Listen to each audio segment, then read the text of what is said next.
kecilin. Bismillah. Bismillah. Bismillah. Ehonya. Eho. Panggilin mana?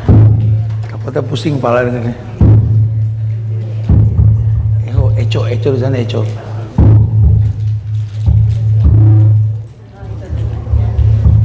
Bismillah. Bismillah. Ya.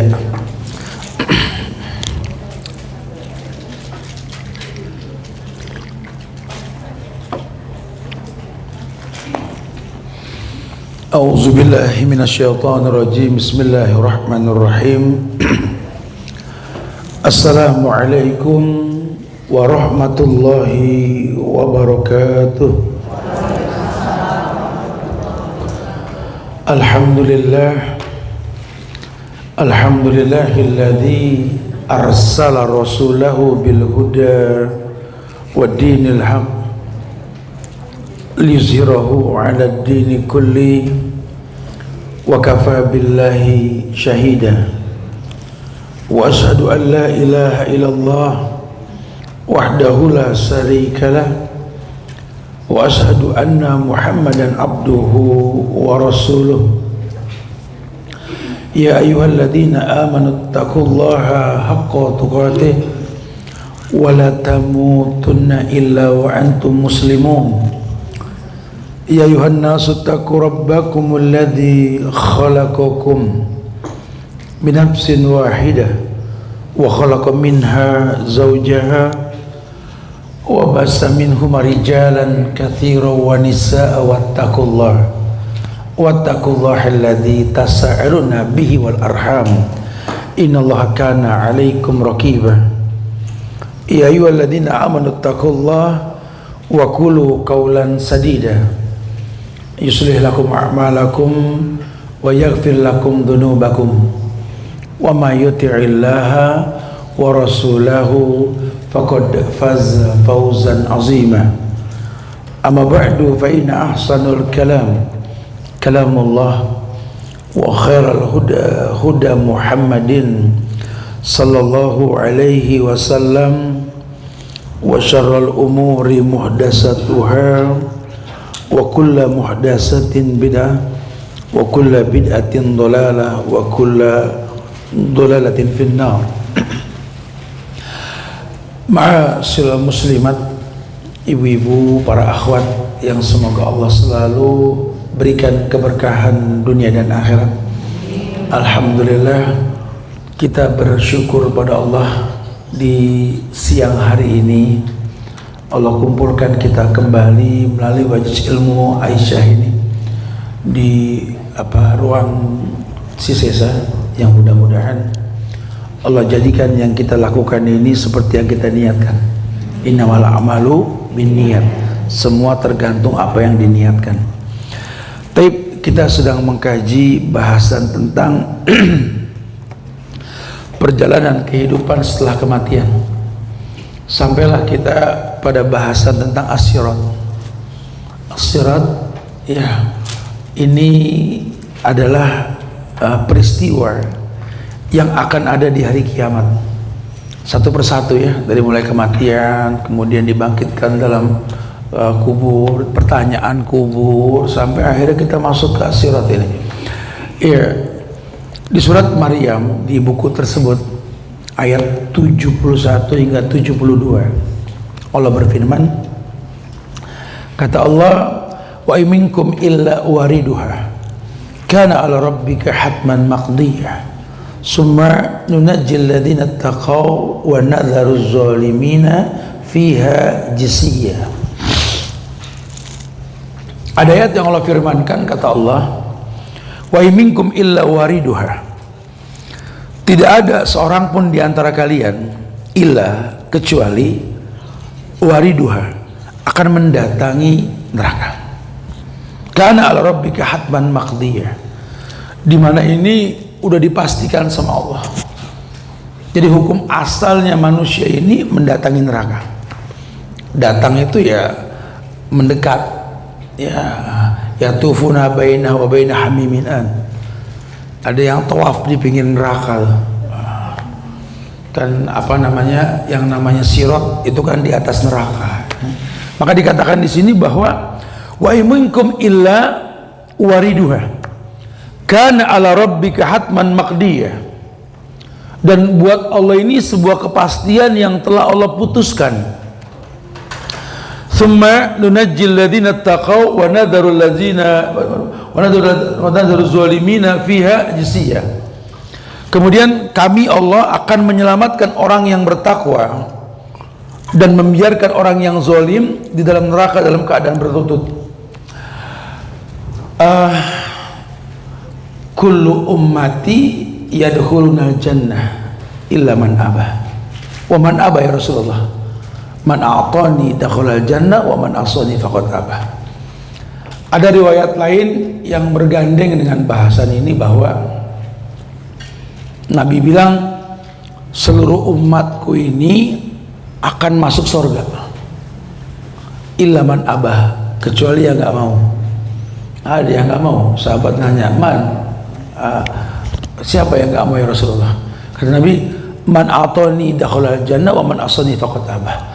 Yang patuh kepada aku dalam hidupnya surga, tapi yang nggak mau ya itu yang bermaksiat, ya itu yang nggak mau. Ya, jadi artinya mendatangi neraka itu ya memang akan datang ke neraka ya melalui sirat tadi. Nah jadi ini dalil pertama tentang keberadaan manusia nanti itu akan mendatangi neraka gitu ya, dengan sekian nama nerakanya nanti. Kemudian ketika dijelaskan bahwa mendatangi neraka ini bukan berarti masuk neraka ya. La yadkhulun nar ahadun mimman baya' tahta sajarah. Bahkan ada riwayat yang mengatakan la yadkhulun nar, tidak akan seorang pun masuk neraka di antara kalian zaman Nabi dulu, mimman baya'a tahta sajarah, orang-orang yang turut serta dalam baiat di bawah baiat ridwan. Banyak sih ya riwayat yang menjelaskan bahwa yang dimaksud ayat ini bukan kepastian ke neraka, cuma mendatangi neraka gitulah. Bahkan kita pernah bahas di perjumpaan yang lampau ya, orang kaya yang rajin sedekah dengan orang miskin yang sabar, masuk surganya duluan yang miskin sabar, baru 40 tahun berikutnya orang yang kaya rajin sedekah. Kata yang kaya, aku tuh banyak ditanya juga di neraka gitu ya. Tapi kalau miskin kok langsung ke surga, apa yang ditanya kan gitu ya. Terserah mau milih yang mana tuh ya, terserah kita, terserah Allah. La yadkhulun nar la yadkhul ahadun mimman bay'a tahta sajarah. Jadi dalil di buku ini menjelaskan bahwa Nabi juga bilang ya, orang yang ikut baiat ridwan dulu di zaman Nabi ya nggak akan pernah mendatangi neraka gitu loh, nggak pernah masuk neraka. Artinya orang-orang di zaman Nabi ini banyak yang memang diinformasikan mereka tuh penghuni surga. Maka diputuskanlah bahasan ini, maksudnya mendatangi neraka itu bukan mutlak masuk neraka, bukan gitu ya. Surat Maryam ayat 71, wa minkum illa wariduha. Mendengar bahasan tadi bahwa ketika Hafsah, siapa Hafsah? Istri Rasul, anak siapa? Anak Umar. Ketika Hafsah bertanya ke Rasul, ya Rasulullah, wa minkum illa wariduha, bukankah Allah berfirman seperti itu tadi? Allah sudah pastikan manusia masuk ke neraka. Kata Nabi, summa nunajjil ladzina taqaw wa nadharu zalimina fiha jisiyah. Kata Nabi, kau bacalah sampai terakhir itu ayatnya mengatakan bahwa kemudian kami akan menyelamatkan orang-orang yang bertakwa dan membiarkan orang-orang yang zalim di dalam neraka, berlutut di neraka itu. Menandakan bahwa Allah menginginkan orang yang bertakwa diselamatkan dari yang namanya neraka. Lagi-lagi kuncinya takwa yang kita bahas dari pagi tadi nih ya, berkaitan dengan takwa nih. Kenapa? Karena orang yang bertakwa itu orang yang punya 3 keuntungan. Keuntungan yang pertama, diberikan solusi, baik solusi ketika di dunia maupun di akhirat. Orang yang bertakwa itu diberikan yusron, kemudahan, dunia maupun akhirat. Pertanyaannya gampang ya, orang yang bertakwa punya furqan, Allah berikan kemampuan lah, jelas antara yang hak dan yang batil. Allah, makanya ketika Hafsah nanya begitu ke Nabi, jawaban Nabi kan Allah gak bilang tuh di ujung ayatnya, summa nunajjil ladina taqaw wa nadharu zalimina fiha jisiyah. Kemudian kami Allah menyelamatkan orang-orang yang bertakwa dan membiarkan orang-orang yang zalim dalam neraka dalam keadaan berlutut. Baru kemudian dijelaskan nih, ada beberapa penjelasan yang mesti dibahas, yakni gambaran orang yang ada di atas sirat, Ustadz. Ya mungkin dia orang yang nggak masuk neraka langsung ya, tapi apa di sirat itu kan ada yang namanya kalab, ya ini kalaib. Kalaib itu apa sih, besi-besi yang runcing, yang berputar, yang di atas sirat itu, yang orang tuh bisa kena tamparan besi tersebut ya. Dijelaskan bahwa ketika orang sudah posisinya ada di sirat, menjadi mauqif. Mauqif itu orang yang diam, ya. I'tikaf orang yang mengambil sikap diam. Mauqif orang-orang yang diam. Mereka dihadapkan dengan sirat yang gelap. Kemudian dijelaskan dalam sebuah riwayat, Sauban, sahabat Nabi ini pernah bertanya tentang pertanyaan rahib Yahudi kepada Rasul. Ketika ditanya di manakah manusia saat terjadi itu, maka turunlah surat Ibrahim ayat 48 di mana Allah berfirman, pada hari yang bumi diganti dengan bumi yang lain. Artinya kondisi orang beriman saat itu ada di sebuah tempat di mana Allah ganti bumi dengan bumi lain, maksudnya padang mahsyar, dan diganti langit pun sama, itu haknya Allah lah ya. Artinya manusia dikumpulkan di sebuah tempat untuk mereka dikumpulkan menjalani perjalanan di padang mahsyar. Salah satunya ada yang namanya sirat. Nah, hum fi zulmati dunal jisri. Mereka akan dipertemukan dengan kegelapan sebelum mereka masuk ke dalam sirat. Jadi ya mau nggak mau kita ngebayangin, walaupun kita nggak bisa ngebentuk dengan kata karena sifatnya gaib ya, seluruhnya akan berjalan gelap menuju sirat untuk jalan menyeberangi, kayak kita next stage ya kali ya, masuk ke sebuah ruangan gelap, total ada jalan, kita jalan di atas itu. Nah di situ akan beragam kondisi manusia itu. Dijelaskan ada yang diberi cahaya sesuai kadar amalan mereka, ada di antara mereka yang diberi cahaya seperti gunung yang besar mengiringi di hadapan mereka, ada di antara mereka yang diberi cahaya lebih kecil darinya, ada di antara mereka diberi cahaya seperti pohon kurma di tangannya, ada di antara mereka diberi cahaya lebih kecil darinya, hingga ada seorang yang terakhir dari mereka diberi cahaya sebesar jempol kaki. Jadi akan ada pertolongan Allah untuk sampai ke sirat tersebut, cuma ya tadi tergantung kondisi di dunia ya, ada yang diberikan cahaya seperti gunung terang, jadi jelas siratnya itu. Ada yang dikecilkan seperti pohon korma, sampai tadi ada yang ukuran cuma jempol kaki itu. Nah mereka berjalan di atas sirat tersebut tergantung kondisi iman yang dia punya. Ya, ini yang apa ya, kuncinya ya hidup di dunia.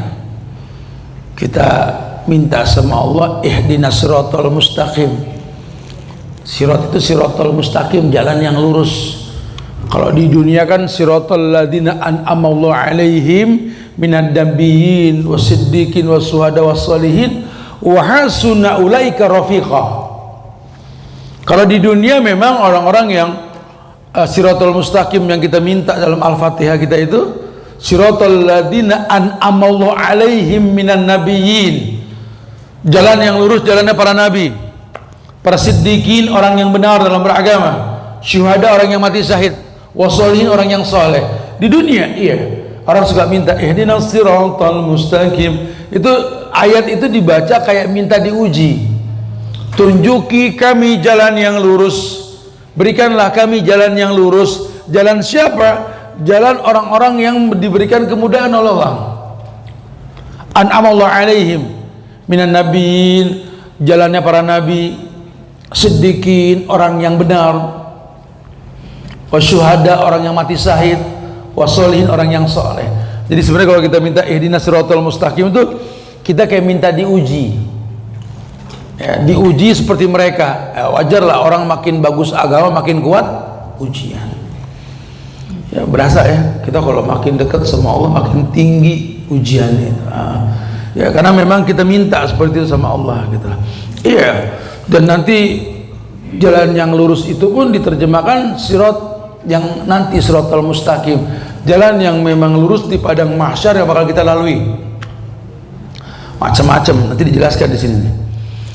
Ya, dijelaskan bahwa dalam gelap berbekal cahaya yang disampaikan tadi, ada yang seukuran gunung yang besar itu cahaya, ada yang seukuran pohon korma, ada yang seukuran lampu lentera, ada yang seperti jempol tadi.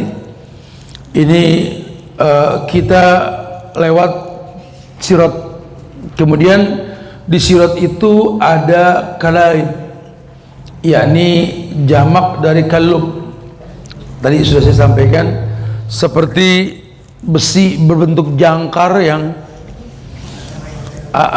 bergerak, yang kalau kita lewat itu kemungkinan kena, sehingga kalaupun kita punya cahaya juga dipermudah, tapi bukan berarti selamat. Ya. Kemudian dijelaskan mereka melewati sirat itu akan disambar oleh kalalib tadi, jamak dari kulub tadi ya. Kemudian mereka disambar sambaran syubhat dan syahwat. Maksudnya apa Ustaz? Ya ini karena memang waktu di dunia jalan yang mudah ini mereka persulit dengan maksiat. Kayak Allah ciptakan kita kan buat ibadah. Wa ma khalaqtul jinna wal insa illa liya'budun. Tidaklah aku ciptakan jin dan manusia kecuali untuk beribadah gitu ya. Tapi prakteknya di lapangan ini kan kita kadang-kadang bukan buat ibadah, malah buat hal-hal yang gak ada manfaatnya. Padahal andai semua yang kita lakukan niatnya lillah karena Allah, wa mahyaya wa mamati lillah, enteng. Kita memang kalau bicara ibadah yang pertama itu syahadat, sholat, zakat, puasa, haji. Perempuan nikah berbakti sama keluarga. Tapi bukan berarti terus kita nggak bisa yang lain. Kan kita bisa mau ketemu teman ngobrol di mana gitu ya. Nggak apa-apa kalau ngobrolnya lillah karena Allah. Aku sengaja ngobrol sama temen karena pengen dakwahin dia. Boleh nggak? Boleh. Aku sengaja kumpul sama temen nih apa ya? Ya pengen lebih mewarnai pergaulan lah untuk jadi baik. Boleh, nggak ada masalah. Ya, itu bagus kok ya. Luruskan niat lillah karena Allah, karena kalau tidak kesia-siaan. Waktu yang Allah pinjamkan ini bukan main-main. Summa la tus'aluna yawma idzin 'anil na'im. Allah bakal tanya tentang nikmat tersebut. Jangan sampai kalian jadi orang yang takut gitu. Coba matiin kayak langsung. Dijelaskan dalam satu riwayat, summa yu'ta bil jasri fayuj'alu baina zuhra jahannam. Qulna ya Rasulullah wa mal jasru? Qala selesai.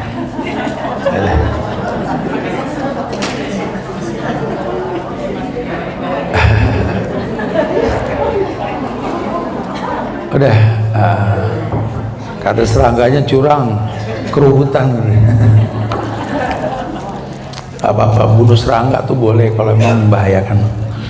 Summa yu'ta bil jasri fayuj'alu baina zahra jahannam. Kemudian didatangkan jembatan lalu dibentangkan di atas permukaan neraka jahannam. Baina zahra jahannam. Qulna ya Rasulullah, kita berkata wahai Rasulullah, wa mal jasru ya Rasulullah, bagaimana bentuk jahannam itu? Wa mal jasru? Qala madhadatun mazillatun alaihi khatatifu wa kalalib wahasakah mufaltaha laha syaukatun uqaifa'u takunu bi najdi yuqalu laha asy'adan. Ini Nabi yang ngejelasin nih masalah sirat jembatan itu. Ketika didatangkan jembatan, dibentangkan di permukaan jahanam ini, kan info dari Nabi. Sahabat tanya, ya Rasulullah, itu wamal jasr, gimana tuh bentuknya ya Rasulullah, jembatan tuh kayak gimana? Beliau mengatakan yakni licin. Kata beliau madhadah, mazillah, licin dan menggelincirkan, mazillah. Ali khatatifu wa kalalib, udah apa dibentangkan, licin, resikonya kepleset. Di atasnya juga ada kalalib, terdapat besi-besi pengait dan kawat berduri yang ujungnya bengkok. Wahasakah mufaltaha, bagaikan pohon berduri, laha syaukah, ada durinya, uqaifa'u takunu bi Najd, yang ada terkenal di Najd, di Saudi itu ada kota Najd, ada pohon duri. Gak usah ke Najd lah, kita kalau umroh ada beberapa gurun yang kita datang itu suka ada pohon duri ya, buahnya itu bulat kemudian mengait gitu, kayak sajaratis zakum. Jadi buahnya berduri tajam tapi kayak ada calingnya dua gitu. Ada di Arab banyak gitu ya. Iya, pohon sa'dan namanya. Pohon apa? Sa'dan. Itu onta masih bisa makan, kalau orang mah nggak bisa, milah-milah ya. Intinya nanti akan begitu. Nabi bilang, sahabat bertanya, kalau memang ada jasrah, ada yang namanya jembatan ya Rasulullah, itu gimana kondisinya? Kita kasih bayangan dong. Nabi bilang ya licin, gampang bikin tergelincir, kepleset kalau bahasa kita. Kemudian juga ada besi yang bergoyang seperti jangkar, bulat, berduri, ada jangkarnya. Jadi kita suruh lewat, posisinya begitu, gitu ya. Itu kayak buah sa'dan. Kalau di Arab ini buah sa'dan kelihatan tuh, buahnya itu udah serba salah, dilihat nggak enak, dipegang apa lagi, udah nggak enak-enak lah ya. Jadi Nabi kabarkan begitu. Nah, al-qantarah ini ya jembatan itu sendiri. Al-qantarah ini jadi kayak tiang sama tiang, ada bentangan itu kayak jembatan di Suramadu di mana terus ada tiang gitu ya. Itu qantarah namanya. Beliau pun menjelaskan bahwa ketika Allah selamatkan atau Allah tidak selamatkan orang yang melewati sirat, ya, yang selamat itu ya dipastikan ke surga, karena ujungnya itu adalah surga, yang dinamakan al-qantarah. Al-qantarah ini adalah bentuk bangunan yang tinggi di ujung dari jembatan tersebut sampai kita lewat tiang-tiang jembatannya gitu. Ada riwayat dalam Sahih Bukhari dikatakan yakhlusul mu'minuna minan nar fayuhbasuna ala qantaratin bainal jannah wan nar fayuqassu li ba'dihim min ba'di mazalim. Ketika orang beriman ini telah selamat dari api neraka, Kemudian mereka tertahan di kontoroh yang berada di antara surga dan neraka. Jadi sebelum masuk tertahan dulu gitulah. Jadi tertahan ini kayak orang ngantri untuk sampai ke ujung, karena effortnya itu seperti itu. Kemudian ditegakkanlah kisos atas kezaliman yang terjadi di antara mereka yang dulu mereka lakukan di dunia. Apabila mereka telah dibersihkan dan disucikan dengan ditegakkannya kisos, mereka diizinkan masuk ke dalam surga. Jadi orang yang lewat sirat itu nggak ke surga dulu langsung, tetap ada kisos. Kisos itu jadi hukuman. Jadi seakan-akan nih pertanyaan, perjalanan, mizan, endingnya itu jembatan. Nah setelah jembatan itu ada kisos, balasan, baru mereka diizinkan ke surga.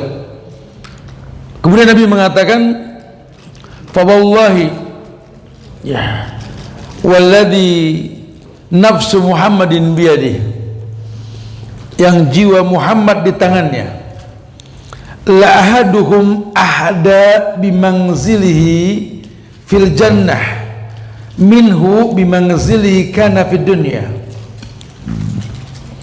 Kata Nabi, demi zat yang jiwa Muhammad di tangan Allah, di tangannya, sungguh salah seorang dari mereka lebih tahu tempat tinggalnya di sorga seperti tahunya mereka dengan tempat tinggal di dunia.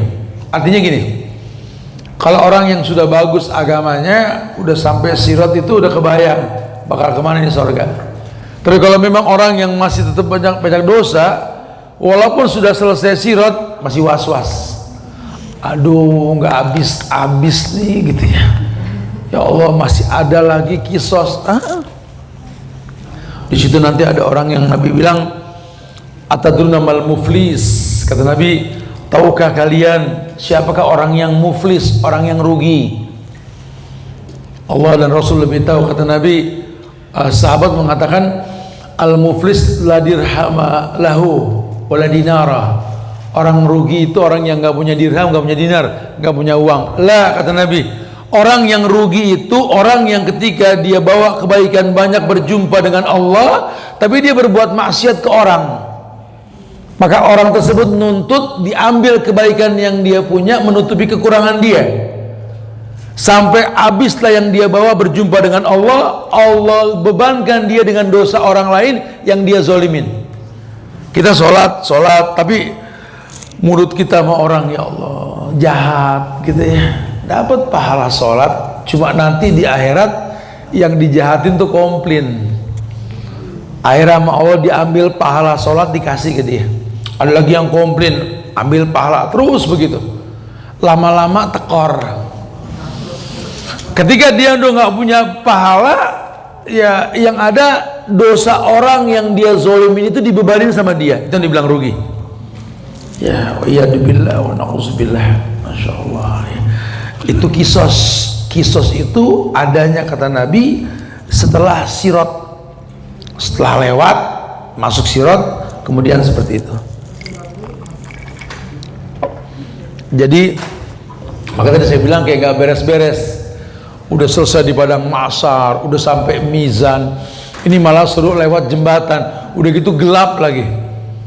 Udah gelap itu ada yang bawa cahaya, cuma kan masing-masing tuh cahaya yang segunung terang cuma buat dirinya, nggak buat orang lain. Kita nggak bisa numpang. Cahaya kamu gede, numpang dong, nggak gitu. Jadi kayak orang masuk ke surga melalui pintu puasa, cuma yang puasa yang bisa masuk, yang nggak puasa nggak bisa. Inna fil jannati baban yuqalu ar-rayyan yadkhuluhu la yadkhuluhu illa as-shaim. Di surga ada pintu yang namanya royan, tidak masuk di dalamnya kecuali orang yang puasa. Kalau yang puasa datang, futihat semua uglika, buka masuk tutup. Siapapun nggak bisa ngintil, dia nggak bisa ngajak, yuk mumpung kebuka, nggak bisa. Karena syaratnya puasa, gitu ya, kayak ini sama ya. Jadi tetap syaratnya berbuat baik. Kalau dia sudah berbuat baik ya kayak gini, ya ayyuhalladzina amanu taqullaha wa aminu birasulih yu'tikum kiflan min rahmatih wa yaj'alakum nuran tamshuna bihi wa yaghfir lakum. Kata Allah, ya orang yang beriman, bertakwalah kepada Allah, berimanlah dengan yang Rasul bawa. Kalau kamu sudah bertakwa kepada Allah, kamu beriman kepada Rasul, yu'tikum kiflain min rahmatih, Allah akan berikan dua kemungkinan rahmat. Yang pertama, wa yaj'alakum nuran tamshuna bihi, rahmat yang pertama, Allah berikan cahaya yang dengannya kau berjalan. Wa yaghfir lahum, atau diampunkan sama Allah. Berarti syarat diberikan cahaya oleh Allah, suruh mengkritisi iman, bertakwa kemudian mengkritisi iman, beriman dengan yang Nabi bawa. Hari gini banyak orang yang mengaku umat Muhammad cuma mengamalkan perbuatan yang Nabi Muhammad nggak contohkan, bid'ah. Padahal perintahnya ittaqullaha wa aminu birasuli, bertakwalah kepada Allah, berimanlah dengan yang Rasul bawa. Kamu nggak beriman, bahkan kamu membuat bid'ah. Orang mau Ramadan, orang beriman yang dipanggil ya ayyuhalladzina amanu kutiba alaikumusiyam, prakteknya apa? Bikin ritual bid'ah, ada ziarah, ada maaf-maafan ya, ada nisfu Sya'ban, ada macam-macam. Itu kan semua nggak dicontohkan. Bukan nggak boleh, ngaji Yasin boleh kapan aja, bukan nggak boleh. Cuma kalau diikat dengan Ramadan ya nggak ada. Ziarah kubur ya boleh. Bahkan saya sarankan sama orang laki dari kemarin, kalau pengen ziarah kubur, kenapa nggak Ramadan? Kenapa bulan Sya'ban? Kalau Ramadan kan pahalanya kan 700 kali lipat. Sya'ban biasa aja, cuma satu pahalanya. Kalau Ramadan, al hasanatu bi asri amsalihya ila sab'i mi'ati di'fin, satu kebaikan dinilai 10, diberikan balasan 700 kali lipat. Allahu Akbar. Nggak tahu mereka malah hobinya Sya'ban ya, padahal kebaikan Ramadan. Orang berbuat baik menghiasi ritual Ramadan tanpa ada contoh Nabi, takutnya malah menjatuhkan iman kita. Iman naik turun, naik dengan ketaatan, turun dengan kemaksiatan. Yang tahu turun naiknya iman kita yang punya iman. Jangan talbis ya, jangan mencampur adukan antara kebetulan dengan kebatilan. Taib ya, ada kisos dilakukan, maka mereka akan memasuki surga dalam keadaan paling sempurna karena bahkan udah dibalas semuanya. Kemudian telah tersucikan dari kezaliman-kezaliman. Allah ini mensucikan kalbu-kalbu mereka dari kedengkian satu sama lain. Ada satu riwayat dijelaskan bahwa Allah berfirman, kata Nabi Al-Hijr ayat 47, wa naza'na ma fi sudurihim min ghillin ikhwanan ala sururin mutaqabilin. Wa naza'na ma fi sudurihim min ghillin ikhwanan ala sururin mutaqabilin, dan kami cabut dalam dada mereka kedengkian. Mereka saling bersaudara di atas dipan-dipan mereka, sering duduk berhadap-hadapan. Ini dijelaskan, ada penghuni sorga yang diberikan balasan sama Allah itu ketika sudah lewat sirat, kisosnya pun selesai. Wa naza'na ma fi sudurihim min ghillin ikhwanan, Allah letakkan dalam dada orang yang selamat tersebut kayak punya persaudaraan gitu loh. Makanya mereka jadi penghuni sorga yang qaribin ala sururin mutaqabilin ya, bentuk kondisi sorga dijelaskan di sini, ala sururin mutaqabilin, di atas dipan-dipan mereka belonjor ya, santai karena sudah melalui sekian proses yang lama gitu ya, ya mendapatkan kenikmatan yang Allah janjikan dengan terbukanya pintu surga. Jadi penekanan kita tentang sirat ada ya, dan kita akan datang ke sirat tersebut. Cuma ya tadi, kalau pengen dapat kemudahan dalam sirat, pandai-pandailah mengkritisi takwa kita kepada Allah. Kalau kita sudah bertakwa, suruh beriman dengan yang Rasul bawa. Kalau sudah beriman, yu'tikum kiflain min rahmati, Allah siapkan 2 nikmat dalam bentuk rahmat. Yang pertama, ya, wa yaj'alakum nuran tamsuna bihi, Allah akan berikan cahaya, baik kehidupan di dunia, banyak kemudahan, atau mungkin di akhirat nanti Allah berikan cahaya di padang di sirat, di jembatan tadi itu. Yaghfir lahum, Allah akan ampunkan dia. Jelas. Jadi pada bab ini penekanan ya tentang adanya sirat. Di bab berikutnya perjalanan ke-10, yakni tentang bahasan ya 1 dari 1000. Maksudnya apa, Ustaz?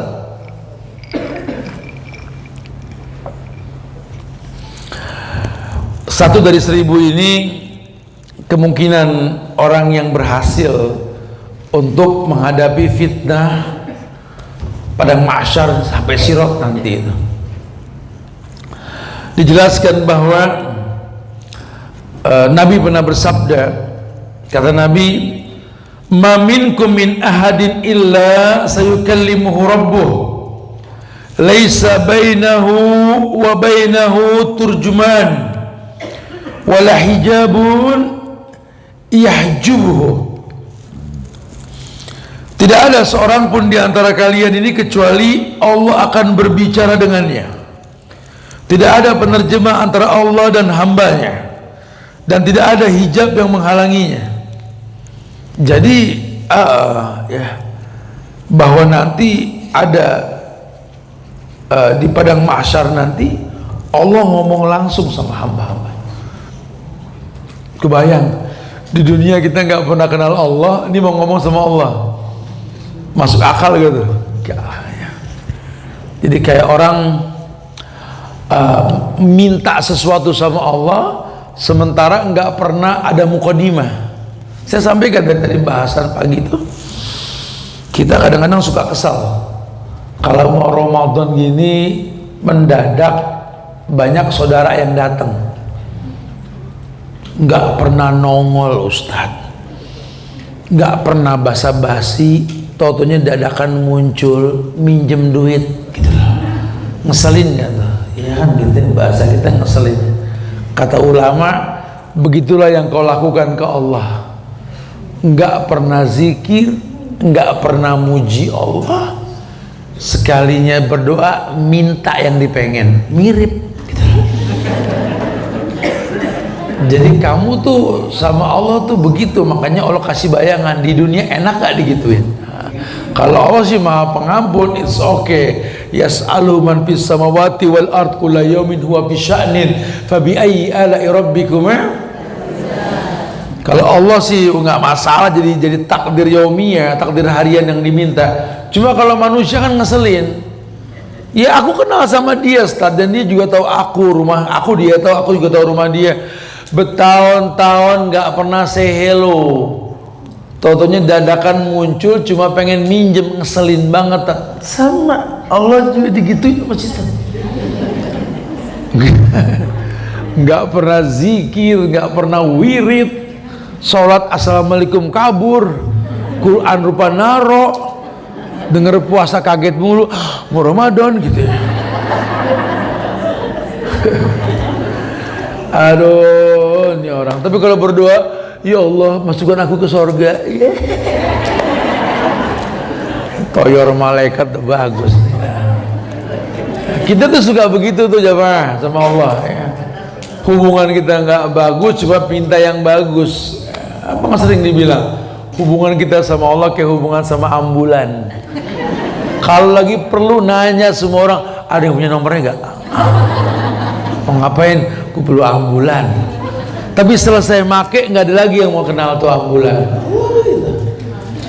Jangan nanti di akhirat ya mirip dengan itu gitu loh. Kenapa? Karena kamu sama Allah cuma sekedar saja. Jadi kalau Allah ngasih yang kita minta sekedar, Karena kamu juga ke Allah tuh berdoanya sekedar. Itu yang membuat kamu itu nggak merasakan kenikmatan. Kenapa sih nggak ada kejiwaan dalam ibadah yang kau lakukan gitu loh? Tolong kalau sama Allah yang total, kalau perlu asas kejiwaan ditimbulin supaya maksimal hasilnya. Jangan ngambang, jangan nanggung. Ya akhirnya udah kita cuma sebatas apa yang kita minta.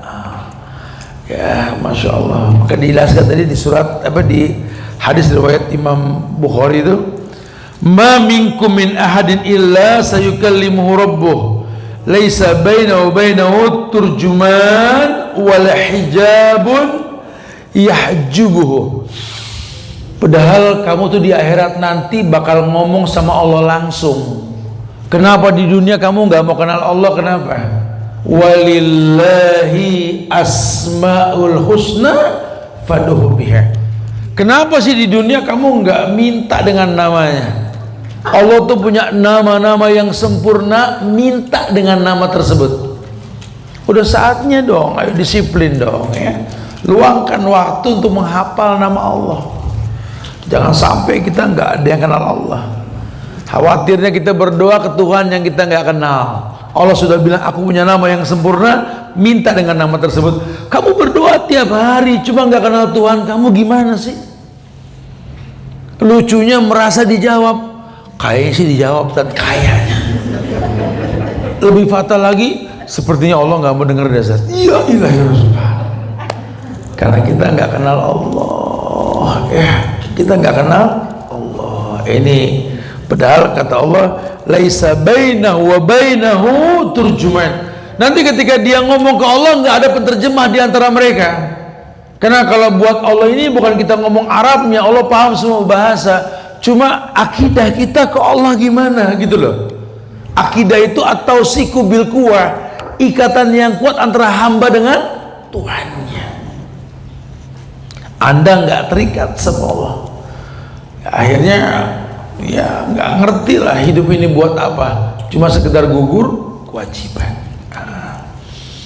Ada lafal lain mengatakan, ma minkum ahadun illa sayukallimuhu rabbuhu laisa bainahu wa bainahu turjuman fayanzuru aymana minhu fala yara illa ma qaddama min amalihi wa yanzuru ash'ama minhu fala yara illa ma qaddam wa yanzuru baina yadayhi fala yara illa an-nar tilqa wajhi fattaqun nar walau bisyikin tamar.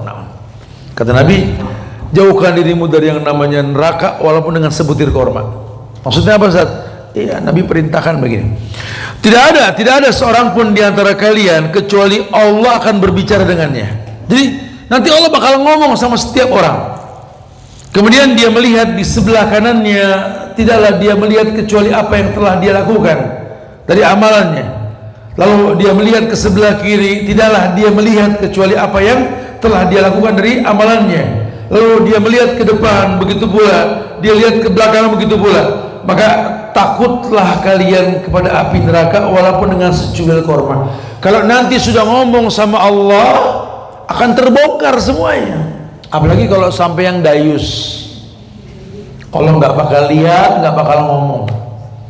Orang yang dayus atau dayus tuh nggak punya cemburu.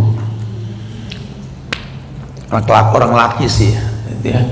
Orang laki tuh sudah nikah, istrinya nggak ngaji, bodoh, senang aja, dayus. Atau mungkin perempuan bininya nggak pakai kerudung atau anaknya nggak pakai kerudung, dia diem aja, itu dayus. Ya, nggak punya cemburu. Cemburu itu bukan karena dekat sama pasangan lain, bukan harusnya ya. Cemburu itu lebih kesel kalau orang itu nggak beribadah gitu loh. Ya kayak kita orang tua cemburu sama anak kalau dia sudah main handphone lupa sholat. Ngeselin aja nih, ngeselin nih handphone nih, kesel. Masa iya demi handphone dia nggak sholat, demi ibunya aja nggak pernah begitu gitu loh. Itu cemburu, boleh cemburu. Ya ibu cemburu sama bapak tuh bukan karena ada wanita lain aja harusnya ya. Cemburulah ketika dia lebih sering di luar ketimbang di rumah, sementara di luar nggak mendatangkan manfaat gitu ya. Kalau datang manfaat sih nggak apa-apa, memang laki-laki fitrahnya di luar. Cuma ya buat temen kok sampai berjam-jam, buat orang rumah kok sebentar ya. Ya ibu juga sama, bisa bercanda di WA sama temen berjam-jam seharian. Sama suami hitungan menit ribut kalau WA katanya. Bu, sorganya itu sama suami lo, bukan sama temen lo bu ya. Bisa akur sama temen, apa kabar? Sama seharian itu. Sama suami itu kata-kata udah poin ya. Kapan pulang? Siapa?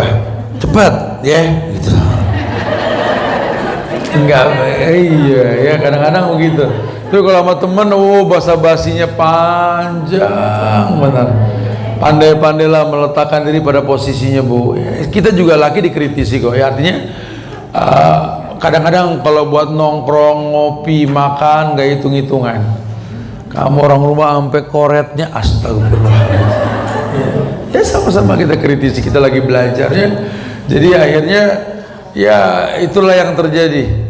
Kalau ditanya jawabannya simple. Kenapa sih kamu kok sama yang di luar temen tuh kayaknya boros banget, di rumah enggak? Aduh Ustaz, dulu juga di rumah boros sama temen dipakai yang enggak. Alasannya begitu ya. Si ibu juga, kenapa sih sama temen kok bisa lama ngomong sama laki enggak? Ngeselin aja. Punya alasan lah dua-duanya. Jangan ya, kita yang dirugiin. Nih waktu nih nikmat yang enggak balik. Jadi kalau hari ini bisa berbuat baik, jangan tunggu besok. Karena makin hari makin dekat lubang. Ima mungkin suami duluan meninggal atau mungkin ibu, kita nggak tahu. Artinya kalau masih bisa berbuat baik dengan dia, berbuat baiklah. Jangan nanti kalau udah nggak ada baru berasa. Udah meninggal baru, jangan mati, jangan mati. Lu hidup lu sia-siain gimana sih? Maitnya dibawa ke kuburan, ikut masuk lubang, ikut ogah bawelah. Lagi hidup boro-boro diopenin, udah mati ditangisin. Makanya jangan pakai perasaan bu, pakai dalil aja bu. Udah pokoknya berbakti karena Allah. Pokoknya yang saya tahu kalau dia di rumah tuh milik kita, milik keluarga, layanin, cukupin. Dia keluar ya doain semoga dijaga sama Allah, entengin aja ya, jangan terlalu dipantau juga. Ngapain juga ibu mantau-mantau, ibu nggak nanggung dosa dia juga bu ya. Dia nanggung dosa ibu, dia mesti mantau ibu ya. Jadi pandai-pandailah meletakkan. Anak juga sama anak ya. Kadang-kadang kita nih lupa kalau kita bakal jadi anak-anak. Cuma wujud kita aja orang tua, tapi batin kita tuh anak-anak ya. Kan sudah saya sampaikan kan, puncak umur itu kan 40, betul? Falam al-Ahqaf ayat 15 itu. Falam mabalagu asudda wa balagu arba'ina sanatan. Sampailah puncak umur 40. 4142 mundur 39 38, umur 50 30 ya. Umur 60 kayak 20. Umur 70 kayak umur 10. Ya kadang-kadang saya punya orang tua yang udah mau 80, jadi saya dekat banget sama orang tua saya perhatiin banget. Ini udah mulai cemburu sama cucu ya, udah mulai pengennya diperhatiin ya, kayak anak wajar sekali. Kita bakal ngalamin kayak begitu. Makanya kalau sudah tahu kita punya orang tua kayak gitu, jangan dinomor duain, tanyain yang dia butuh dan dia senang. Saya kalau lagi udah habis subuh saya temuin orang tua saya cium tangan, saya cium beningnya, saya peluk dia. Mau apa mama hari ini mah ya, udah nggak ada gini. Nanti mau jalan di motor juga saya video call di motor, apa kabar mama, dia senang gitu loh ya. Memang dia seperti itu. Orang tua itu nggak butuh kita sukses. Makanya saya paling marah kalau ada orang laki nggak mau nemenin orang tuanya, alasannya belum sukses. Orang tuamu itu nggak butuh kamu sukses, dia cuma butuh melihat anak yang pernah dia lahirkan. Kita ini kayak pohon yang ditanam sama orang tua, baru berkembang pun sudah senang lihat kembang walaupun belum tentu jadi buah. Ya, makanya nih besok kita tablik akbar nih, yang mau ikut silakan tuh di Masjid Raya Padang.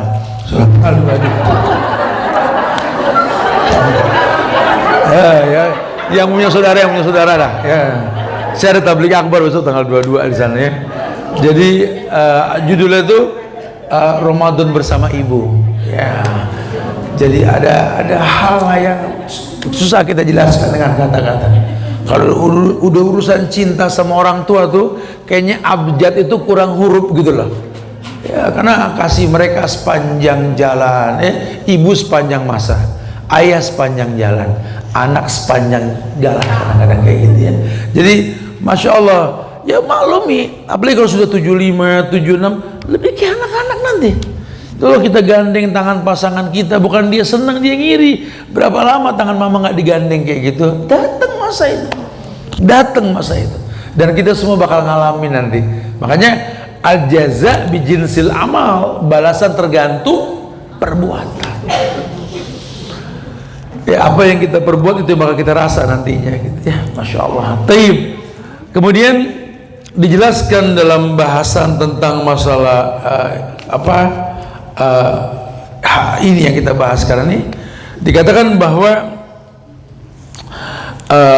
Rasulullah bersabda dalam riwayat lain, "Ma minkum ahadun illa sayukallimuhu rabbuh." Pokoknya setiap kalian pasti diajak ngomong sama Allah. Kebayang kalau di dunia kita nggak kenal, mau ngomong apa kita sama Allah? Laisa bainahu wa bainahu turjuman. Nggak ada penterjemah. Artinya nggak tahu deh kita bakal ngomong apa, nggak ada yang nerjemahin lagi ya. Kita kenal kagak sama Allah gitu loh. Fayanzuru aymana minhu fala yara illa ma qaddama min amali. Kemudian dia melihat ke sebelah kanannya, tidaklah dia melihat kecuali yang telah dilakukan dari amalannya. Kemudian wayanzuru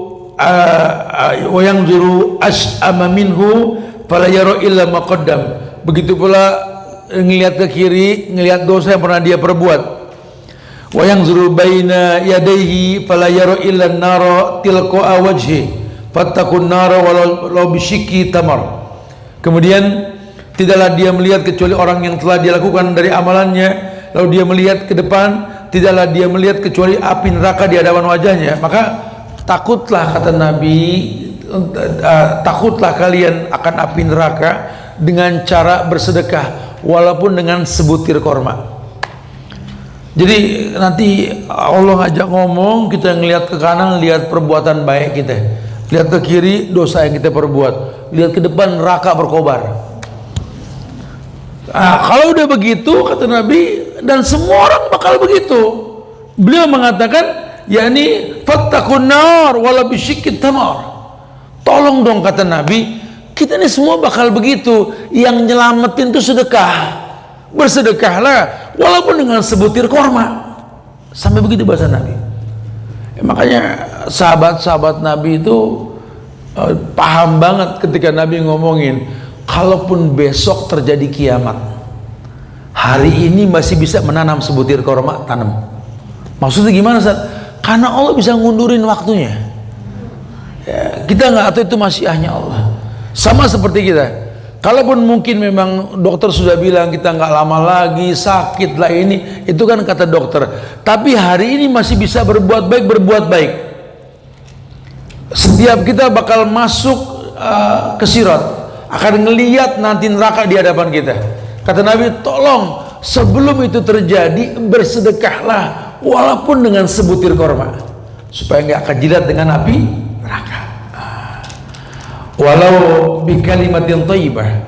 Riwayat lain mengatakan kalau nggak ketemu sebutir korma, karena istilah sebutir korma itu sedekah yang paling gampang. Di Arab tuh korma yang paling gampang ya.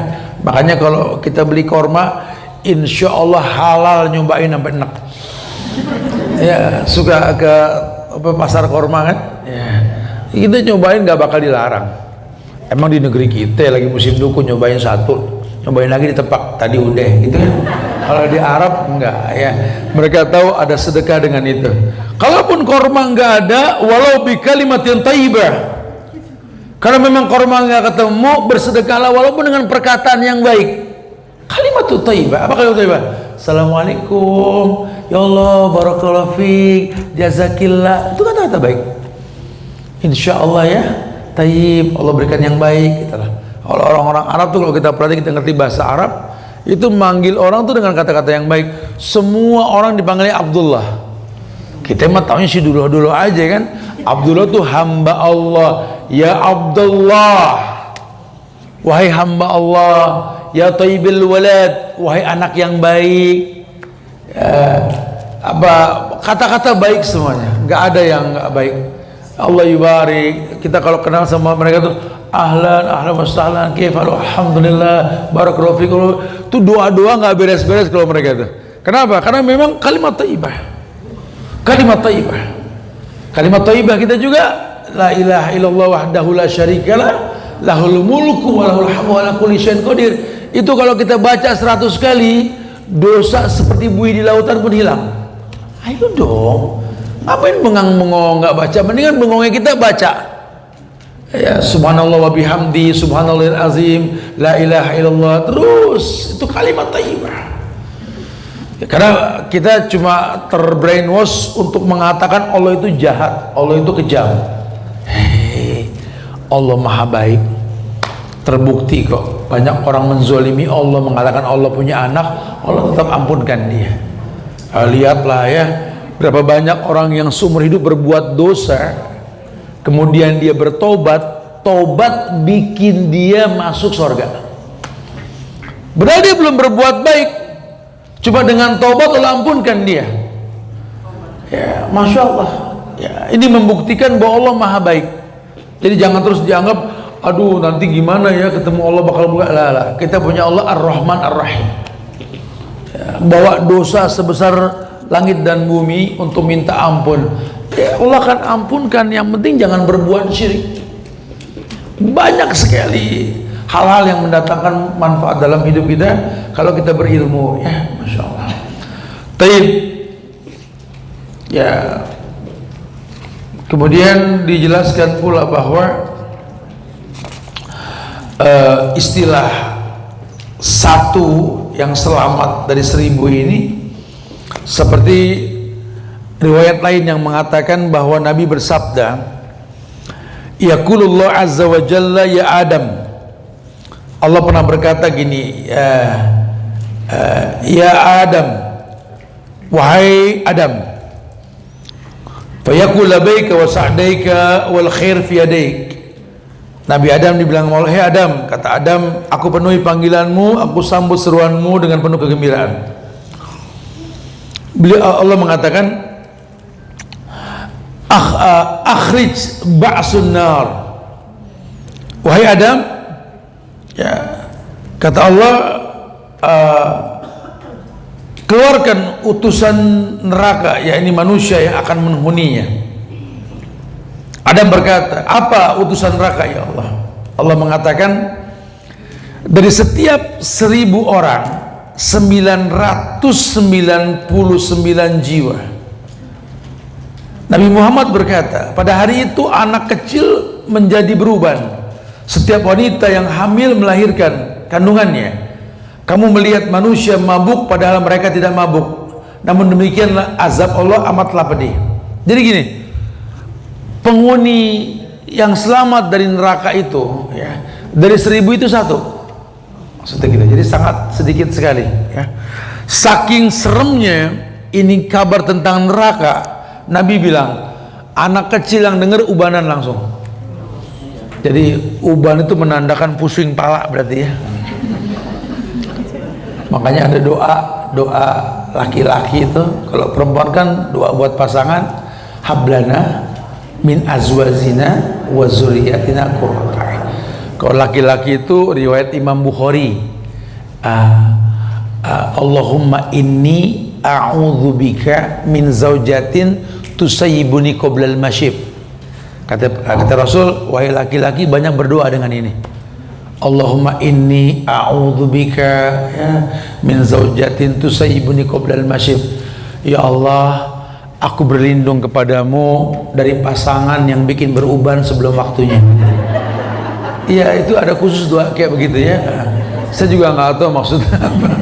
Tapi kami laki punya doa, perempuan juga punya doa ya. Perempuan tuh hablana min azwazina, berikan kepada kami pasangan wa zurriyatina qurrata a'yun, yang enak dilihat. Nggak usah nuntut lebih Bu, enak dilihat aja dah gitu loh. Ya ibu tinggal ngomong, saya tuh suka ngelihat yang ini tinggal ngomong. Tapi kalau laki-laki diperintahkan tadi berlindung dari pasangan yang bikin beruban sebelum waktunya.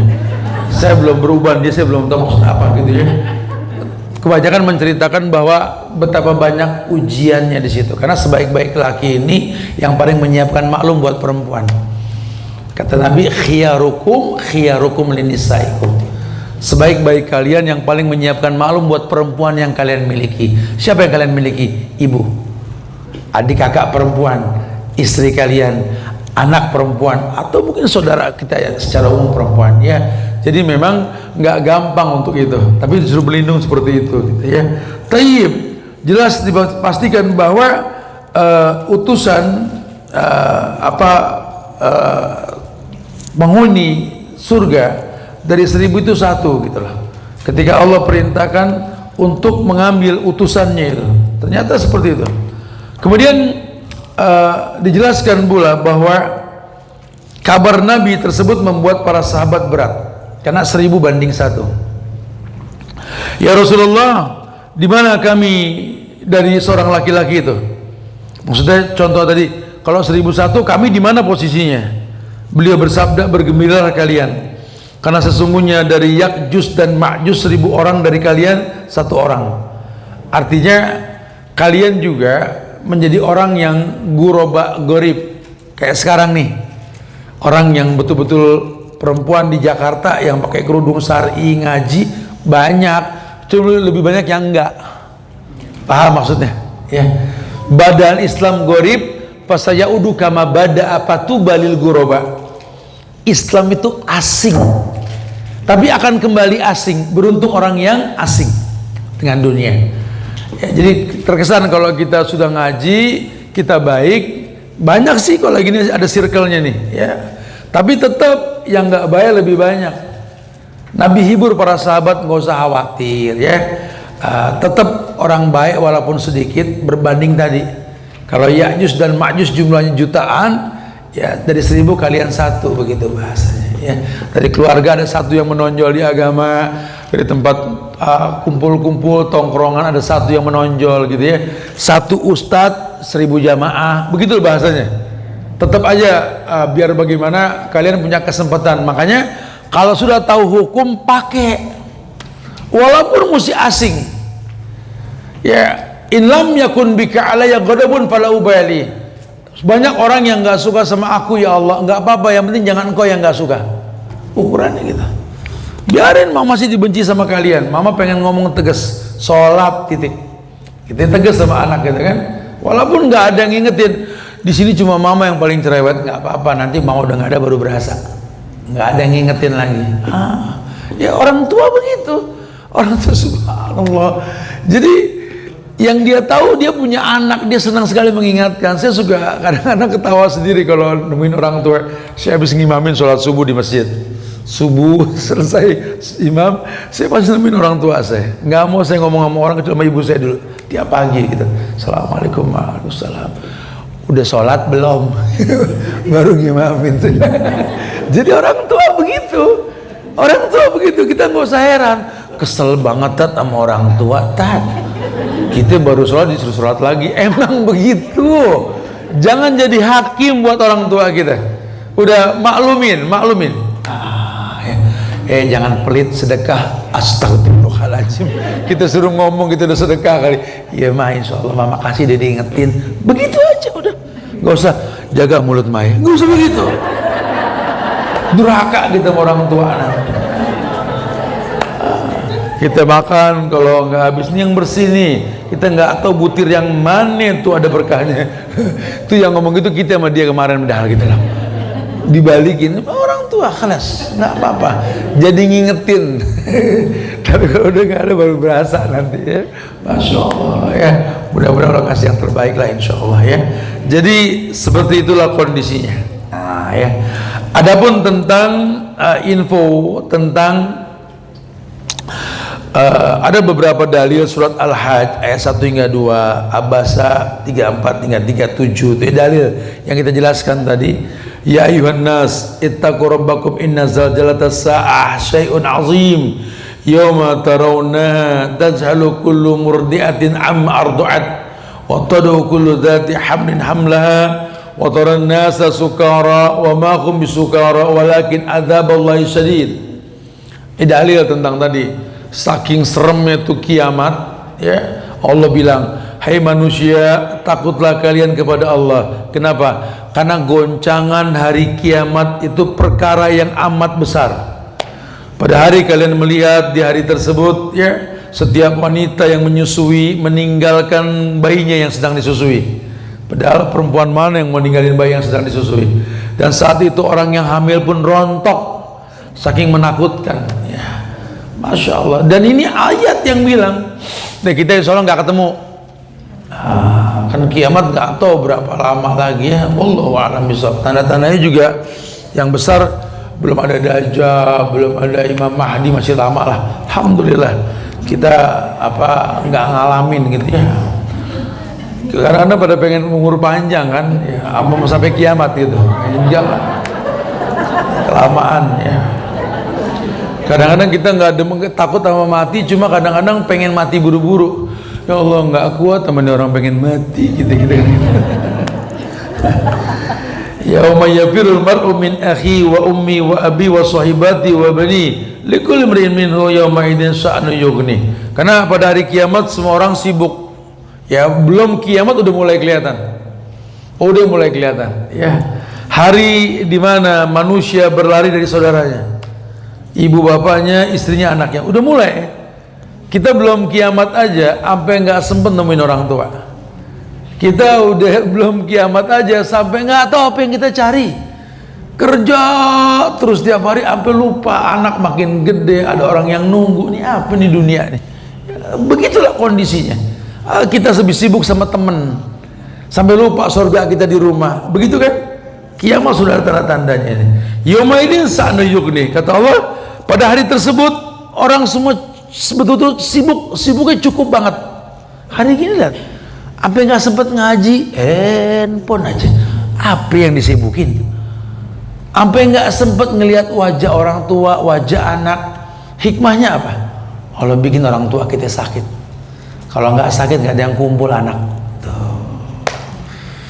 Kalau anak sakit baru kita tatap wajahnya, ya Allah, ini anak kesian, baru tuh. Kalau sehat buru-buru kita ngeliat mukanya. Jadi kadang-kadang hikmah dibalik Allah uji kita dengan ujian-ujian yang lainnya seperti itu ya. Masya Allah. Taib. Ya jelas lah ya. Ini bahasan berikutnya tentang surga, mesti didetail ini surga nih. Ya nanti kita akan bahas yang akan datang insya Allah. Silakan yang mau ditanyakan. Akhirud da'wana alhamdulillah rabbil alamin. Nah. Silakan Bapak. Ada yang mau bertanya?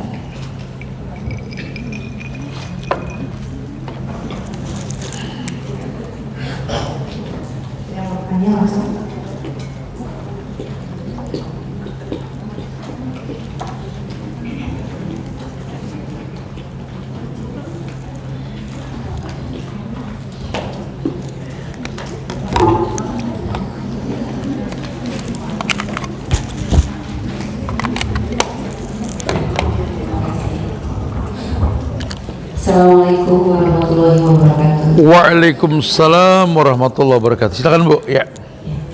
Pak Ustadz mau tanya, itu kalau kita maksudnya di alam kubur itu merasakan kiamat enggak Pak Ustadz? Terima kasih. Saya juga belum mengalami ini Bu. Ya Bu, tadi dijelaskan tentang kondisi orang yang hidup. Kalau orang yang sudah mati jadi nikmat tuh Bu. Karena kan yang mabuk ya, yang meninggalkan susuan, yang hamil rontok, orang hidup semua. Disitulah nanti orang yang membenci kematian akan bersyukur dengan kematian. Cuma memang dijelaskan pada hari kiamat nanti yauma yakumur ruh wal malaikatu sofa tadi, yang mati itu ya tinggal dibangkitkan dalam kondisi ketika dia hidup dulu. Yuhsar yaumal qiyamah bima mata alaih. Kata Nabi, akan dibangkitkan hari kiamat seperti dia diwafatkan. Kita meninggal lagi ngaji, meninggal bangkit lagi ngaji. Kita meninggal lagi ngocok arisan, lagi ngegosip, lagi ini. Hati-hati tuh ya, orang akan dibangkitkan seperti dia diwafatkan. Makanya kata ulama, dominasi hari kita dengan kebaikan ya, karena kita akan diwafatkan seperti kebiasaan kita. Intinya orang yang meninggal nggak merasakan seperti orang hidup tadi. Wallahu a'lam bishawab. Fadhal, silakan yang lain. Assalamualaikum warahmatullahi wabarakatuh. Waalaikumsalam. Ya. Izin Ustaz. Ya. Kita sebenarnya setiap mendengarkan ceramah, kita tahu gitu kalau ini intinya kita tuh harus begini, harus begini. Ini di sini nih, insya Allah semuanya pada hirau banget nih, kita mau merubah diri kita, mau semuanya gitu. Tapi pas sampai itu ntar lupa lagi gitu. Hilang lagi gitu. Makanya saya pribadi sendiri pengen minta dari Ustaz gimana ya supaya kita tetap ya Allah istiqomah. Iya. Tetap ini. Terus yang kedua, kita doa dari Ustaz, apa sih doanya supaya kita tuh apalagi umur saya udah segini udah segini. Bagaimana caranya minta doanya, doa apa yang bisa membuat kita ketika kita nanti dipanggil sama Allah, kita dalam pelukannya Allah, dalam cintanya Allah, dalam keadaan benar-benar kita Allah ridho sama kita. Amin. Amin. Dan mungkin juga Ustaz bisa mendoakan. Amin. Amin. Insyaallah. Dulu tuh di zaman Rasul ada kasus mirip kayak begini nih. Namanya Handolah. Handolah itu datang ke Abu Bakar. Ya Abu Bakar, nafaqo Handolah. Abu Bakar, Handolah ini munafik. Sahabat Nabi namanya Handolah. Kata Abu Bakar, kenapa kamu merasa munafik? Handolah ini kalau lagi duduk sama Nabi, dengar ceramah Nabi, yang Handolah ingat cuma sorga atau neraka, nggak ada lagi yang lain. Tapi kalau Handolah pulang ke rumah, lupa. Mirip ya? Mirip ya? Ini Abu Bakar dengar Handolah ngomong begitu, kata Abu Bakar, sama. Abu Bakar juga sama Handolah. Kalau lagi deket sama Nabi, dengerin ceramah tuh kayak aduh ya Allah udah gak pengen dunia deh. Ya apalagi sebentar umur gitu ya. Datanglah berdua nih, udah deh gini deh. Jalan tengahnya kita datang ke Rasul. Datang mereka berdua ke Rasul, Abu Bakar yang wakilin. Ya Rasulullah, nafaqo Abu Bakar wa nafaqo Handalah. Abu Bakar ini munafik, Handalah juga munafik. Kenapa kata Nabi? Dijelasin. Kita nih sahabat-sahabat secara umum, kalau di majlis engkau udah lupa dunia, yang diingat akhirat. Tapi pulang ke rumah beda lagi urusannya. Nabi senyum sambil mengatakan, kalau kondisi kalian di majlisku sama dengan di rumah, malaikat turun salaman sama kalian. Dan nggak mungkin gitu loh. Makanya orang kalau lagi di majlis gini nih simpulin, dan nggak mungkin juga bisa bikin majlis begini di rumah. Karena bedanya apa? Kalau di sini kan kita datang niat belajar, ustadz ditunggu kan gitu ya. Kalau di rumah kan kita nggak niat belajar. Lagi siapa yang nunggu kita di rumah kan gitu ya. Suka orang bilang, ustadz, saya tuh pengen banget ustadz nyampein seperti yang ustadz sampein di rumah. Ya nggak segampang itu, karena itu bukan majelis. Ya, cuman itu media mempraktekkan yang kita dapat di majelis. Dan itu pun bertahap, makanya kita butuh circle, tempat yang mengingatkan kita. Karena rumah dengan majelis beda, sudah beda. Ya, disitulah kita suruh berteman dengan guru, supaya kita nggak mengkultuskan guru. Karena para sahabat Nabi ini ya tahu dengar Nabi ceramah tentang suami begini, istri begini. Nabi ngomong kan, Abu Bakar, Umar, Utsman kalau nggak salah ya, datang ke rumah Rasul. Lagi ngobrol sama Rasul, ya Nggak lama Aisyah datang, emang di rumah Aisyah. Terus Saudah datang bawa sop, ditampar sama Aisyah. Ya, mungkin ekspresinya begitu kali ya. Karena kebayang kayak ibu datang ke rumah Ustadz lagi ngobrol-ngobrol, bini Ustadz nampar, masa nggak bohong kalau nggak gitu ya. Tapi jangan dicontoh, oh Aisyah nampar, aku nampar juga, nggak gitu bahasanya. Bini Nabi pun bisa begitu. Karena ujian, kita nggak bisa pilih ujian kan. Kayak Nabi Nuh, bininya kafir. Ya nggak bisa kita bilang emang Nabi Nuh sih nggak bisa milih bini, kan begitu. Emang ujiannya di situ supaya kita lihat tuh, guru kita orang soleh juga diuji. Tapi lihat cara Nabi menenangkan kondisi. Beliau mengambil pecahan mangkok tersebut, beliau panggil Saudah, sini Saudah, lain kali jangan begini, ini kan rumah Aisyah, kamu yang salah ya.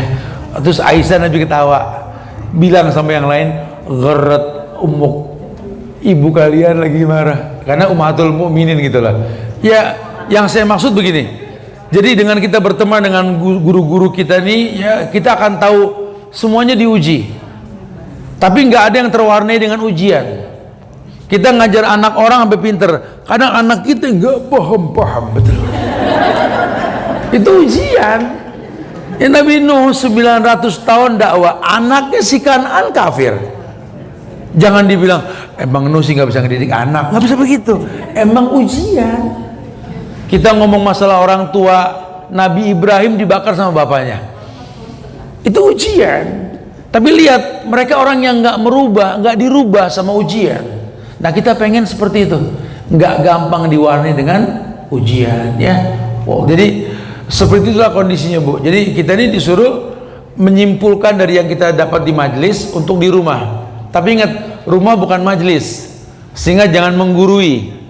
Jangan nih ibu-ibu sudah ngaji, terus di rumah langsung kayak ustazah ke suami, Pak, Allah, akhirnya laki bingung, kenapa ini orang begini. Cukup kita pakai ku angpusaku wa ahlikum, pakai buat diri sendiri biar keluarga nanti ngelihat gitu ya, lebih ke sana. Dan kalau untuk istiqomah ya asata qaimah, mintanya ke Allah. Nggak mungkin bisa istiqomah kalau kita belum kenal Allah ya. Allah alam sebarang. Nah, silakan yang lain. Allah apa tuh di pojokan, silakan. Iya silakan. Assalamualaikum Ustaz. Oh sini dulu ya, nanti megang sipir sana. Ya. Ustaz, saya mau tanya, ada dari yang tadi kita bahas. Ya. Kalau misalnya ini ada teman saya punya. Iya. Dia pacaran sama di luar Islam. Oke, non Muslim. Ya. Dia laki-laki yang perempuannya non Muslim. Gimana ya Ustaz kalau dia sampai nikah gitu? Perempuannya non Muslim. Iya. Ya memang di Taib Afan. Ya sepakat sih ulama untuk orang di akhir zaman ini haram. Ya, walaupun ada dalil yang menjelaskan Nabi juga nikah sama Maryam Kipti, orang Yahudi. Cuman kan diislamkan dulu, dididik. Orang sekarang kadang-kadang lakinya yang terwarnai, dan tidak sedikit yang seperti itu. Bahkan kalau perempuannya non Muslim, dia kan sekolah buat anak-anaknya. Ya, banyak teman-teman kami juga ini yang bablas punya masa lalu baru nanya sekarang, bercerai dengan perempuan yang non Muslim tadi, Islam, bercerai, balik lagi ke agama. Akhirnya anak-anaknya pindah agama sekarang. Ya, itu mesti dipikirkan. Ya, jadi panjang sih bahasan rumah tangga ini. Makanya target orang berumah tangga, tujuan pertama menciptakan umat Muhammad, bukan cuma pelampias syahwat. Banyak orang sekarang nikah takut berzina, makanya nikah. Itu manfaat nikah, nggak berzina. Tapi tujuan nikah memperbanyak umat. Kira-kira kalau aku terima lamaran dia, aku bisa gak dapat bibit baik seperti dia, gitu loh. Kan saya pernah bilang di awal-awal, kondisi sekarang dengan zaman Nabi itu mindset itu sudah beda. Kalau zaman Nabi itu perempuan lebih suka ngelihat lelaki yang sudah berhasil, baru dia mau dilamar. Makanya zaman dulu 2, 3, 4 bukan masalah, karena dia berpikir menikah dengan ini, oh ya saya mau, oh, dia sama istrinya baik, mertuanya baik, anaknya juga semua soleh-soleh, oh saya pengen. Begitu orang dulu tuh nikah buat selamat. Sampai selevel Naila saja, kan saya pernah sampaikan Naila perempuan 18 tahun merengek minta dinikahin sama Khalifah Utsman. Utsman sudah punya istri banyak, 3. Ini gadis 18 tahun, Utsman 82 umurnya. Oh, kalau kejadiannya sekarang bulan Februari kalau nggak rame, betul. Baik itu Naila dibilang sakit kali Naila ya, gitu. Atau mungkin si Utsman dibilang pedofil, betul ya? Kata Naila, di mana letak kesalahannya? Utsman ini kan orang soleh, khalifah, lelaki terbaik setelah Nabi. Ya, Utsman penghuni sorga. Mungkin sebentar aku dengan dia di dunia, tapi kan lama di sorga. Cerdas.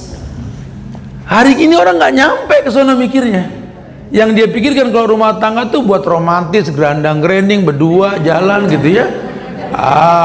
Nggak mikir panjang kalau efek dari pernikahan itu seperti apa, gitu ya. Ya. Makanya, ayo kita luruskan tujuan rumah tangga kita. Bisa gak kalau lelaki melamar, perempuan dilamar, atau lelaki perempuan menikah menjadi umat Muhammad yang baik agamanya, atau melahirkan umat yang baik agamanya. Kita jangan sampai malah ketika kita menikah mendatangkan keburukan dalam rumah tangga kita. Wallahu a'lam bishawab. Taib, ada silakan.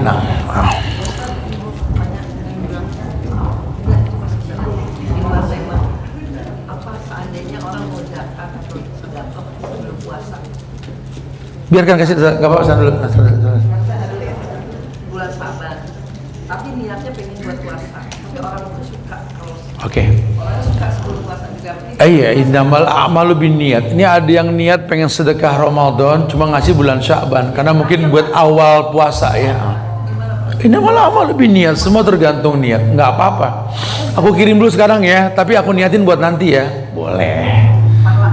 Pahala insyaallah. Puasa atau lebih besar atau gimana? Iya, karena kan dia niatnya Ramadan cuma ngasih dari sekarang. Karena nggak mungkin juga kalau ngasih Ramadan kan, nggak apa-apa, nggak masalah. Atau hari gini sebenarnya kita bisa transfer sih kalau mau pas Ramadan atau menjelang Ramadannya gitu ya. Iya, boleh. Ini malam niat ya. Silakan. Bismillahirrahmanirrahim. Assalamualaikum warahmatullahi wabarakatuh. Waalaikumsalam. Ya. Pak Ustadz, yang saya tanyakan tadi Pak Ustadz menyampaikan bahwa nanti kita dapat cahaya itu ada yang besar pohon kurma, ada yang besar jempol gitu kan. Iya. Saya yakin gimana misal kita saat muda itu banyak dosa gitu kan. Nah, iya. Banyak dosa, tidak berjilbab gitu. Suka menghibah sama temen, terus pakai masuknya utang piutang, terus pakai uang Iya. gitu. Terus apakah Allah itu masih memberikan jalan pada kita untuk itu ampunan ya Pak Ustaz, sehingga kita bisa ketemu dengan Allah dalam keadaan husnul khotimah gitu. Iya. Terima kasih Pak Ustaz. Assalamualaikum warahmatullahi wabarakatuh. Waalaikumsalam. Siapa orang yang nggak punya masa lalu? Kullu bani Adam khata'. Setiap anak Adam itu pasti punya salah. Wa khairul khata'in at-tawwabun, dan sebaik-baik orang yang bersalah orang yang mau bertobat. Makanya kita punya Allah ini Ghafurur Rahim, ya, Maha Pengampun. Ada orang dimasukin surga karena jadi nabi, jadi bini nabi, jadi sahabat, jadi bini sahabat, atau mungkin jadi ulama. Kita nggak kebagian tempat lah. Cuma tidak sedikit orang yang gara-gara dia bertobat dimasukkan ke surga. Kayak saya pernah sampaikan di sini, bukankah ada perempuan yang menjual diri seumur hidup? Dan insya Allah ibu-ibu nggak kayak begitu, ya. Seumur hidup menjual diri, bermaksiat, sehingga ketika dia bertobat orang semua jijik ngeliat dia, karena bayangin tentang masa lalunya yang buruk. Sampai dia ngasih apa orang nggak ada yang terima, kecuali yang mau nerima seekor anjing yang kehausan yang dia kasih dari sepatu kulit yang minum itu. Kemudian setelah itu anjing itu minum jalan, dia mati. Karena itu dia masuk surga. Masya Allah. Apa kita miara anjing? Enggak gitu. Itu menandakan Allah tuh maha pengampun. Nah, ya makanya udah, asal kita pernah punya salah, bertobatlah, kemudian kunci masa lalu kita, nggak perlu diomongin. Orang pernah punya keburukan, jangan cerita, udah kunci. Maaf, saya pernah sampaikan di sini, maaf nih ya. Istilahnya ada orang yang mungkin sudah nggak rusaklah masa lalunya, perempuan. Kemudian dia sekarang tobat, dilamar sama laki-laki. Laki-laki nanya, kamu masih gadis atau udah enggak? Haram untuk dijawab.